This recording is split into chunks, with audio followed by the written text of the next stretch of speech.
E proprio in occasione della fiera di Santa Lucia di Piave, Coldiretti celebra la buona agricoltura e avanza un primo bilancio di un'annata non senza difficoltà. Sì, è proprio un momento anche così per fare il sunto di quello che è stata l'annata, di quello che è stato il raccolto di quest'anno.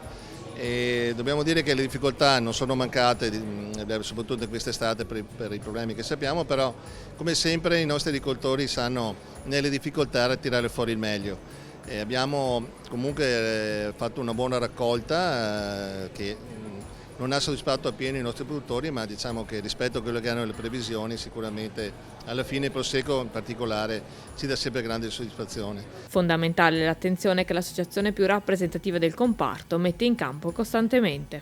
Noi siamo sempre attenti, siamo sempre scrupolosi nel cercare comunque di aiutare i nostri agricoltori dando quel supporto necessario anche a livello nazionale per far sì che comunque si possa almeno riuscire a portare a casa quelli che sono i costi e pensare anche agli investimenti. Questo credo che sia la prima cosa che le nostre aziende devono riuscire comunque a realizzare. E come ormai di consueto, un'intera filanda è stata occupata dalla vivacità dei produttori di campagna Amica Treviso, con attività dedicate ai più piccoli e la vendita diretta dei prodotti agricoli.